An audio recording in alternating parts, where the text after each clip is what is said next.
I had woken up and started heading to the kitchen. I prepared my breakfast, cereal and milk, and started eating. I turned on the TV and the news was on. It was about mysterious killings that had been happening. I thought it was boring at this point and turned off the TV. After I finished eating, I was beginning to wonder if Mom was awake, so I headed to her room after I washed the dishes. Before I knocked on the door, I saw a note. I went out shopping and I didn't want to wake you up. Watch the house till I come home. I'll bring back something only if you're good. Love, Mom. Thanks for letting me sleep in, Mom, for once, I said as I was walking back to my room for more sleep. When I finally got back in bed, I got a message from one of my friends. They were asking me if I wanted to go out to the mall. Normally, I would have just left, but Mom told me to watch the house. So I told them maybe next time. Now that I was taken care of, I was off to sleep. Before I counted sheep, my mom busted in through the door. OMG, come help me or you don't get your gift! She yelled as she made her way to the living room. I got up and headed to help her unpack the stuff she had bought.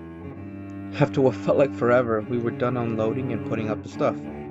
Okay, close your eyes and hold out your hand, she said with a big smile on her face. I closed my eyes and held out my hands. Then I felt a bag land on my hands, and it weighed like bricks. I opened my eyes, looked inside the bag, and it was a sweater. She said, "Well, put it on."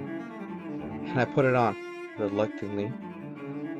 She told me I looked adorable and wanted to take a picture. When she walked out of the room, I went to look at myself in the mirror. When I found one, I looked at myself. This is so ugly, I thought to myself. Then I rushed back when I heard her walking back into the room. She found a camera and told me to smile. I forced one, and it took all my might to keep it up.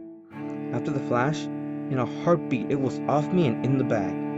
I headed to my room with the bag in the hand, weighing like bricks, and it felt like a workout. I tossed the bag in the corner and started to sleep. About halfway through the dream, I felt heavy and tight. It was hard to move and breathe. I woke up, looked around, and saw that the bag had been knocked down. The sweater was on the floor, and I proceeded to go pick it up. I picked it up, put it in the bag, and then tossed the bag in my closet. After that feeling, I went out and told my mom I'll be back by dinner. She told me to be safe and that dinner would be ready by 9. After hanging out with my friends all day, I got home at 9, and Mom had set already the plates, and we started eating. After I finished dinner, I washed my hands and the dishes and headed off to bed. When I opened the door, I saw a sweater on my bed, which I could have sworn I had tossed in the closet. I thought to myself, maybe Mom wanted me to wear it tomorrow and wanted to lay it out for me. I grabbed it, tossed it in the closet, and went straight to sleep.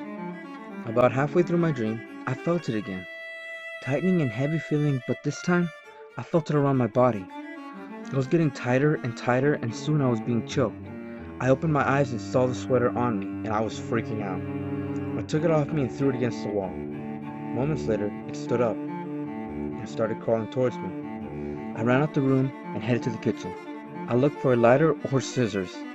After stumbling around, I found a lighter and turned around. I waited for it and nothing happened. It was just me looking at the empty hallway. I walked towards it with the lighter behind my back. Looked around and saw nothing. So I let my guard down and sat on the couch. That's when behind me, it jumped on my face and tried to get itself on me. I started to fight it and tried looking for the lighter. It was getting heavier and it seemed like fighting a large blanket. After finally tossing it off my face, I saw the lighter and I grabbed it. The sweater jumped at me, but I used the lighter and lit it on fire as I ducked. It was not on fire and couldn't move. It just lay there on the ground burning. That's when the smoke detector kicked in, and I went to grab the fire extinguisher. Mom soon came down and helped me put out the fire. There was nothing but ashes. She yelled at me, asking me what I was doing and why was there a fire. I told her that she wouldn't believe me if I explained. The next week, the killings had stopped and the police assumed that the murderer had been killed. But I know that I'll never forget what happened on that day.